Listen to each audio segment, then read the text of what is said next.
আসসালামু আলাইকুম, আপনারা দেখছেন বেঙ্গল আইটিভি, সাথে আছি আমি যারা। আগামী ২৬ থেকে ২৮ সেপ্টেম্বর লন্ডনের হোয়াইট চ্যাপেলে অনুষ্ঠিত হতে যাচ্ছে ৩ দিনব্যাপী বাংলাদেশ ইন্টারন্যাশনাল ট্রেড ফেয়ার। আজ জাতীয় প্রেস ক্লাবে এক সংবাদ সম্মেলনের মাধ্যমে দেওয়া হলো এই আনুষ্ঠানিক ঘোষণা। বিস্তারিত থাকছে মূল প্রতিবেদনে। আসলে আমাদের মূল উদ্দেশ্য হচ্ছে লন্ডন বা ইউরোপের মতো জায়গায় আমাদের হ্যান্ডিক্রাফটস এবং আমাদের দেশীয় পণ্যকে প্রমোট করা।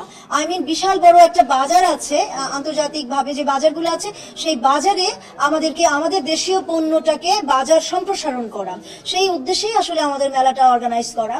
তো বাংলাদেশ থেকে সাধারণত অনেক পণ্যই যাচ্ছে, কিন্তু তার মধ্যে food and beverage, fresh vegetable and fruits আর জুট গুডস বেশি যাচ্ছে। সুতরাং আমরা এই পণ্যগুলাকেই প্রমোট করছি, এই পণ্যগুলাই নিয়ে যাওয়ার জন্য নারী উদ্যোক্তাদেরকে বলছি। সেই পরিপ্রেক্ষিতেই আসলে আমাদের এই সবকিছু জানানোর জন্যই আমাদের আজকে প্রেস কনফারেন্স করা।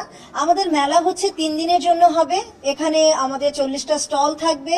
আমরা সেখানে B2B মিটিং করব, কনফারেন্স করব, কারণ আমাদের সবাই স্টল নিয়ে যাবে না, অনেক ডেলিগেশন যাবে, অনেক ব্যবসায়ীরা ইন্টারেস্টেড যারা ডেলিগেশনে যাবে। আমাদের কাজ হচ্ছে বাংলাদেশের এই যে ব্যবসায়ীরা আছে আর লন্ডনের যে বাংলাদেশের কমিউনিটি ব্যবসায়ী এবং আন্তর্জাতিক মানের যে ব্যবসায়ীরা, তাদের সাথে তাদের একটা এক জায়গায় বসে একটা মিটিং করানো, B2B মিটিং, যাতে সেখানে বসেই আমাদের বাংলাদেশের পণ্যটা বিদেশে রপ্তানির জন্য এবং ওই দেশের পণ্য, বেশ কিছু পণ্য আছে এখানে আমদানি হতে পারে। যারা যেতে চায় তারা আমাদের ওখানে রেজিস্ট্রেশন করবে, আর রেজিস্ট্রেশনের জন্য আমাদের চেক লিস্ট আছে, অনেক ডকুমেন্ট লাগে, সেই ডকুমেন্টগুলো আমাদের দিতে হবে।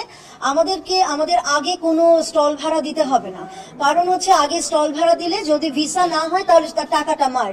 এর জন্য উদ্যোক্তাদের যাতে টাকা খরচ বা নষ্ট না হয়, তার জন্য আমরা কোনো টাকা নিচ্ছি না, শুধু রেজিস্ট্রেশন একটা ফি নিচ্ছি, যে ফিটা নন রিফান্ডেবল, সেটা ফেরত যাবে না।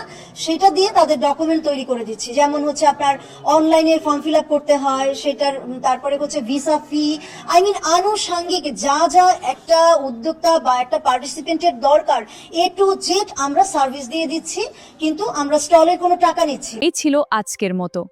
সর্বশেষ খবর জানতে চোখ রাখুন বেঙ্গল আইটিভিতে। সবাই ভালো থাকুন। আল্লাহ হাফেজ।